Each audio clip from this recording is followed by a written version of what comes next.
Hello dear students, स्वागत है आपका एक बार फिर से आपके चैते चैनल साइड में। और आज हम पढ़ने वाले हैं यंग डबल स्लिट एक्सपेरिमेंट के बारे में। इससे पहले हमने वीडियो बनाया था कोहेरेंट और इनकोहेरेंट सोर्सेज ऑफ लाइट के बारे में, और हमने उसमें डिस्कस किया था कि कंस्ट्रक्टिव और डिस्ट्रक्टिव इंटरफेरेंस कब बनता है। तो आज के वीडियो में हम पढ़ने जा रहे हैं यंग डबल स्लिट एक्सपेरिमेंट, जो कि वेव ऑप्टिक्स क्लास 12 का बहुत ही इंपॉर्टेंट टॉपिक। तो अगर आपको मेरे बनाए हुए वीडियो पसंद आ रहे हैं तो मेरे चैनल को ज़रूर सब्सक्राइब करें। आज के टॉपिक में हम पढ़ेंगे कि यंग डबल स्लिट एक्सपेरिमेंट का एक्सपेरिमेंटल सेटअप, उसका एनएस फ्रिंज का डेरिवेशन, मैक्सिमम मिनिमा का कंडीशन फाइंड आउट करेंगे, और हम फाइंड आउट करेंगे फ्रिंज का विड्थ, फ्रिंज का शेप और मैक्सिमम और मिनिमा की इंटेंसिटी को आज हम कैलकुलेट करेंगे इस वीडियो में। तो सबसे पहले हम समझ लेते हैं कि young double slit experimental setup कैसा था। 1801 में थॉमस यंग्स ने ये प्रूव करने की कोशिश की थी कि जो हमारा लाइट है एक वेव नेचर को शो करता है। उस टाइम सभी में ये डिबेट था कि लाइट एक पार्टिकल नेचर है या वेव नेचर है, बट यहाँ पे थॉमस यंग्स ने पहली बार 1801 में ये प्रूव करके दिखाया कि जो लाइट है एक वेव बिहेवियर शो करता है या फिर वेव नेचर शो करता है। उन्होंने अपने सिंपल से एक्सपेरिमेंटल सेटअप में क्या किया, एक उन्होंने एक सोर्स लिया, फिर उन्होंने दो स्लिट्स लिए, और यहाँ पे हमारे पास एक स्क्रीन है। अब उन्होंने क्या किया, एक मोनोक्रोमेटिक लाइट यूज़ किया जो कि हमारा लेज़र हो सकता है। उस लेज़र से जो लाइट है वो स्प्लिट हुआ इन दोनों स्लिट्स के थ्रू। फिर ये जो हम दो स्लिट्स के थ्रू जब पास हुआ तो यहाँ पे एक उन्होंने इंटरफेरेंस पैटर्न बनाया। ये एक्सपेरिमेंटल सेटअप करने का कारण ये था कि जब हमने यहाँ पे मोनोक्रोमेटिक सोर्स ऑफ लाइट को यूज़ किया, जब वो मोनोक्रोमेटिक लाइट इन दोनों स्लिट से स्प्लिट्स हुए तो ये दोनों एक कोहेरेंट सोर्सेज की तरह बिहेव कर रहे हैं। जो S1 से जो वेव निकल रहा है और S2 से जो वेव निकल रहे हैं वो एक तरह के कोहेरेंट सोर्स ऑफ वेव कहलाएंगे। और हमने पढ़ा था पिछले वीडियो में कि इंटरफेरेंस कंडीशन के लिए सबसे इम्पोर्टेंट कंडीशन जो है वो क्या है, हमारा कोहेरेंट सोर्सेज ऑफ लाइट। अगर आपने वो वीडियो नहीं देखा तो ऊपर आई बटन पे क्लिक करके आप उस वीडियो को देख सकते हैं। अब यहाँ पे जो इसके स्लिट और जो स्क्रीन के बीच में जो डिस्टेंस रखा था उन्होंने सपोज डी रखा था। तो आज हम सबसे पहले कैलकुलेट करेंगे कि फ्रिंज का पैटर्न कैसा होगा और उस फ्रिंज का पोजीशन क्या होगा। तो यहाँ पे आप देख सकते हैं, आप इन दोनों इमेजेस को आप कंपेयर कर सकते हैं। ये जो हमारा इमेज है पहला वाला ए, वो एक 2 डायमेंशनल इमेज है। अब यहाँ पे अगर हम उसको 1 डायमेंशन में बनाने की कोशिश करेंगे तो ये देखिए, यहाँ पे जो हमारा एस है, सोर्स है, वो ये है, ठीक है। अब क्या है कि सपोज जो S1 और S2 के बीच में जो विड्थ है वो कितना है, ये है हमारा डी, ठीक है। और ये जो हमारा है जी डैश, ये हमारा स्क्रीन है। तो स्लिट और स्क्रीन के बीच में सपोज हमारा जो डिस्टेंस है वो डी है, और S1 और S2 के बीच में जो हमारा डिस्टेंस है वो क्या है, स्मॉल डी, और स्क्रीन और स्लिट के बीच में है कैपिटल डी।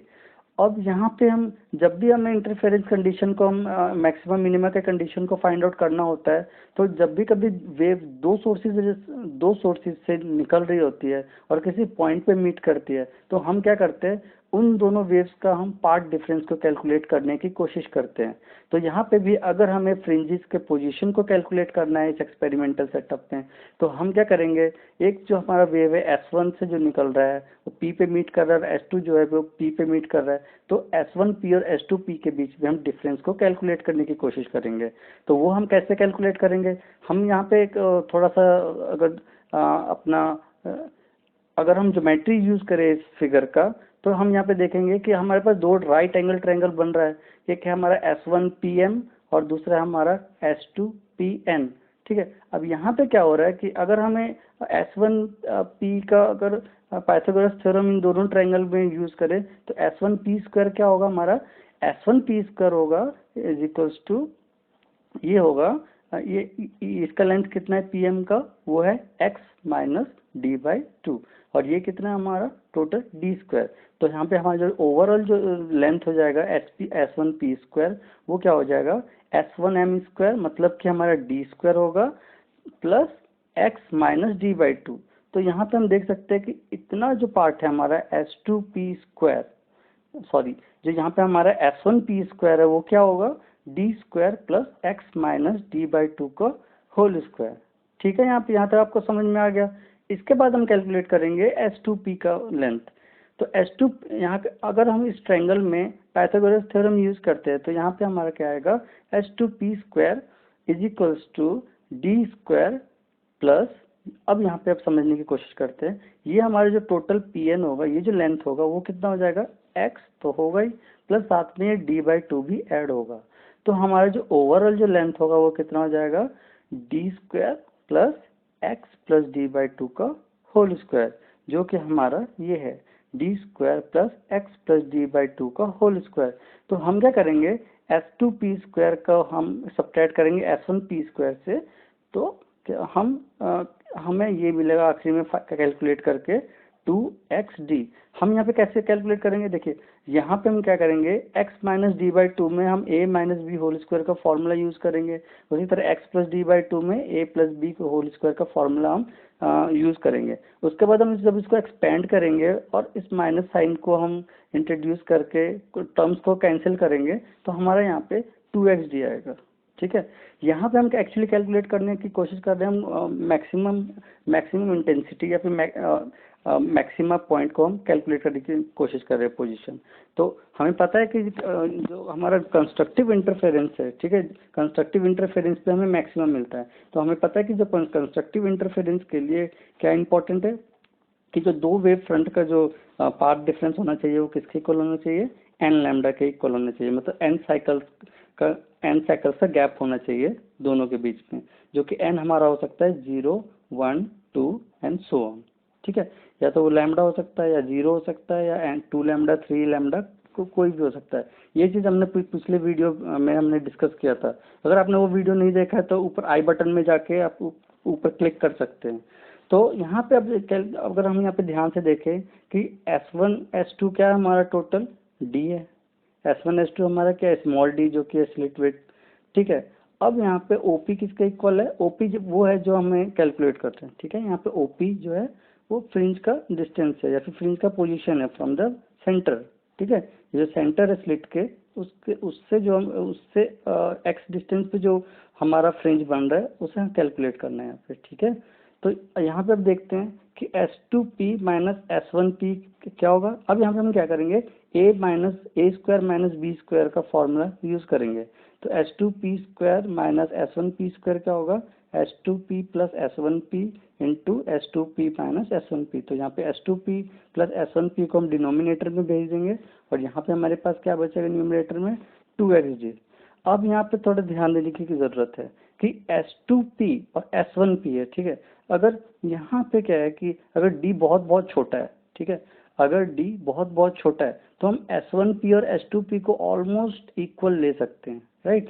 तो जब हम इसको ऑलमोस्ट इक्वल लेंगे तो हम यहाँ पे क्या आ जाएगा, ये आएगा हमारा टोटल d के इक्वल ऐसे होगा। ठीक है, S1p और S2p किसके इक्वल होगा, d के इक्वल होगा। किस कंडीशन में, जब जो स्मॉल d है वो हमारा बहुत बहुत छोटा है किससे, कैपिटल D से, मतलब कि जो स्लिट के बीच में जो विड्थ है वो बहुत छोटा है as compare to the distance between the slit and the screen. Okay, now we can write S2p plus S1p as 2d। Okay, तो यहाँ पे क्या होगा, जो 2 है वो कैंसिल हो जाएगा, राइट। तो यहाँ पे हमारा जो पार्ट डिफरेंस है जो कि हमें कैलकुलेट करना था, ठीक है, वो हमारा आ गया XD divided by x small d divided by capital D।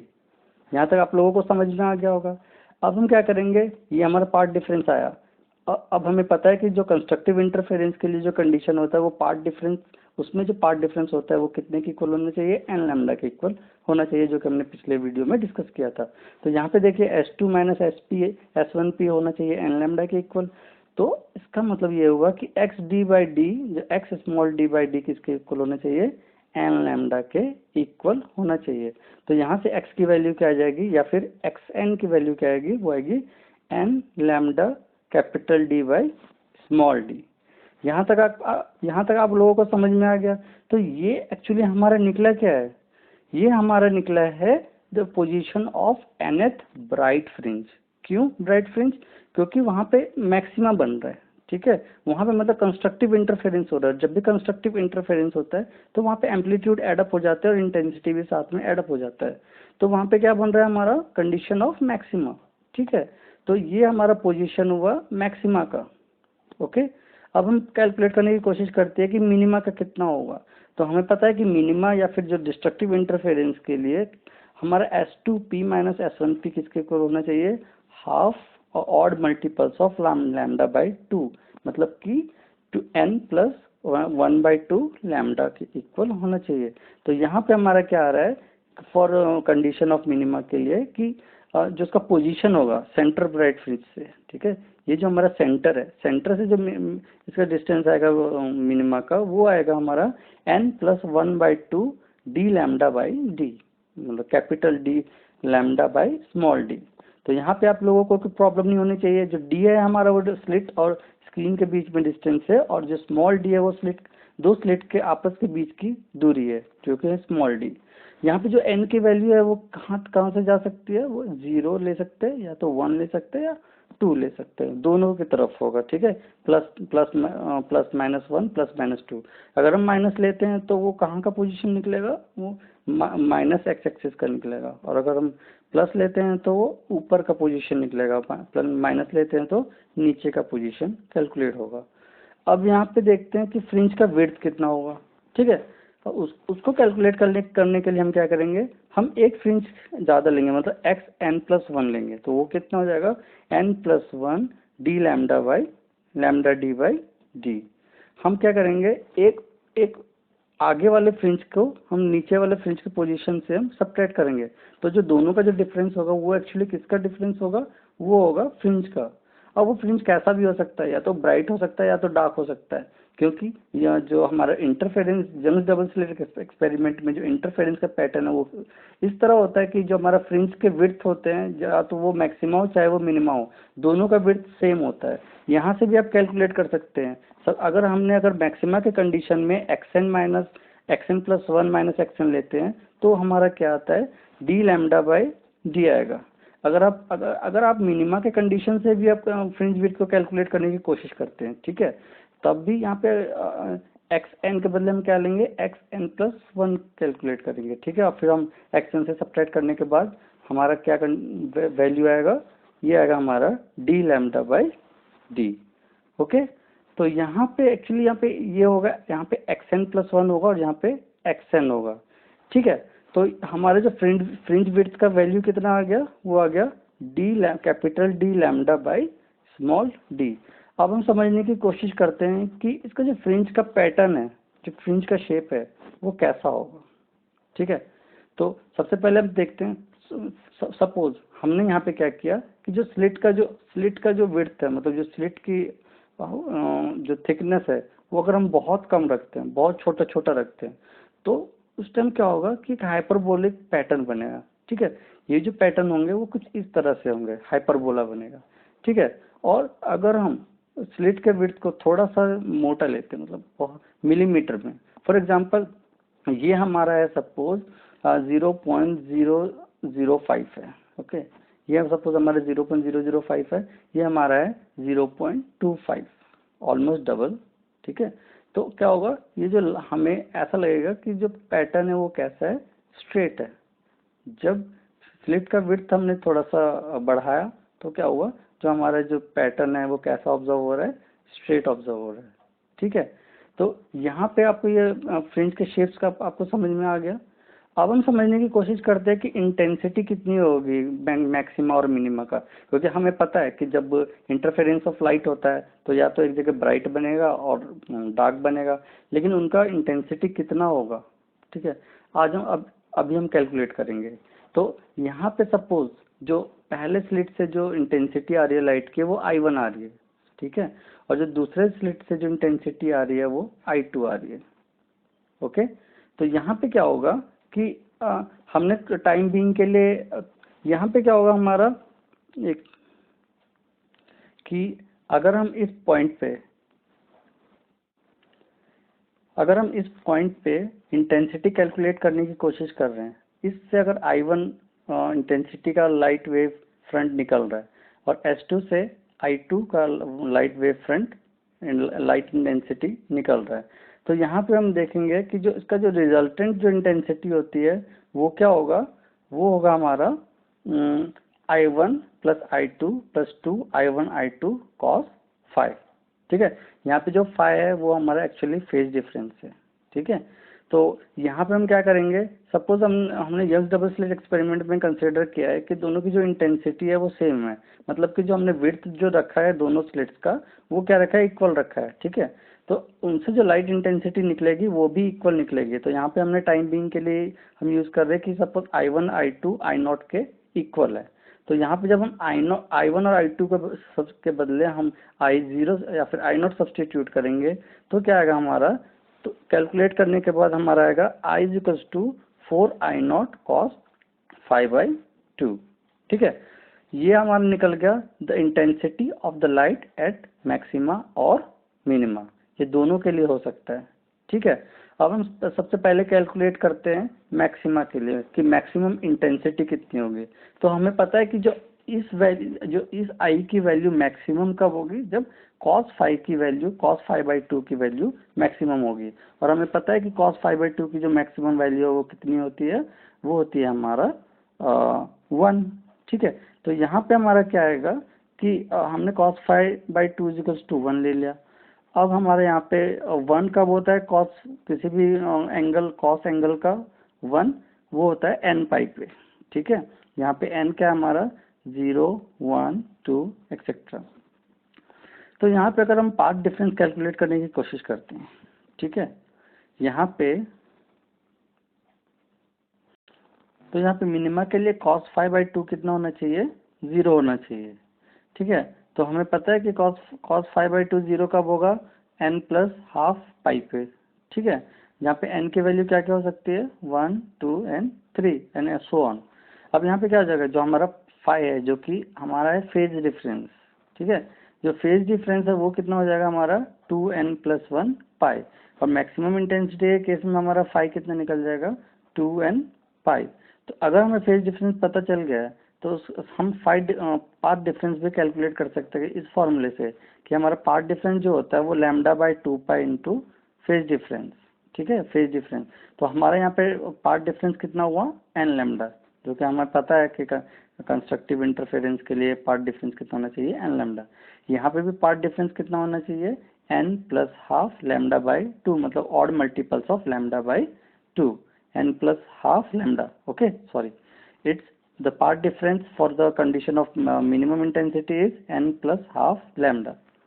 तो यहाँ पे देखेंगे कि जो यहाँ पे मैक्सिमम इंटेंसिटी है, ठीक है, जो यहाँ पे मैक्सिमम इंटेंसिटी होगी जब हम cos की वैल्यू 1 रखेंगे तो वो कितना आ जाएगा 4I0, ओके, कितना आ जाएगा 4I0। और जब यहाँ पे cos 5 की वैल्यू 2n प्लस 1 पाई रखेंगे तो उस टाइम जो इंटेंसिटी कितनी हो जाएगी 0 हो जाएगी, ठीक है। इसमें अगर हम इसमें वैल्यू सब्स्टिट्यूट करते हैं 2n प्लस 1 पाई तो इसमें जो इंटेंसिटी की वैल्यू कितनी हो जाएगी, ओवरऑल 0 हो जाएगी, ठीक है, यहाँ तक। लेकिन अगर सपोज दोनों स्लिट्स का जो विड्थ अगर अलग अलग हुआ तो उस टाइम क्या होगा, सपोज एक स्लिट का जो विड्थ है वो थोड़ा मोटा है और दूसरे का थोड़ा पतला है, तो उससे जो निकलने वाली जो इंटेंसिटी होगी लाइट की वो क्या होगी, डिफरेंट होगी। अगर उस टाइम डिफरेंट हुआ तो मतलब कि I1 और I2 की इंटेंसिटी सेम नहीं हुई तो उस कंडीशन में जो हमारा मिनिमा है वो डार्क नहीं मिलेगा बल्कि कुछ हल्का सा उसमें इंटेंसिटी होगी, मतलब I0 हमारा 0 नहीं होगा, ठीक है ना। तो हम प्योर जो डार्क बैंड कब बनता है हमारा, जब दोनों की इंटेंसिटी हमारा सेम होता है, दोनों लाइट वेव की जो इंटेंसिटी है वो सेम होगी, तभी हमें dark band, complete dark band मिलेगा, ओके। और मैक्सिमम ब्राइट बैंड कब मिलेगा, जब दोनों की इंटेंसिटी सेम हो, ठीक है। तो आज के वीडियो में बस इतना ही। आई होप आपको आज का ये वीडियो समझ में आया होगा। तो अगर आपको ये वीडियो समझ में आया तो इस चैनल को सब्सक्राइब करें और इस वीडियो को लाइक करें, और अगर आपको कोई वैल्यूबल सजेशन देना है तो नीचे कमेंट बॉक्स पे डाल सकते हैं। तो वीडियो देखने के लिए बहुत बहुत धन्यवाद। मिलते हैं नेक्स्ट वीडियो में, तब तक के लिए goodbye, bye bye, have a nice day.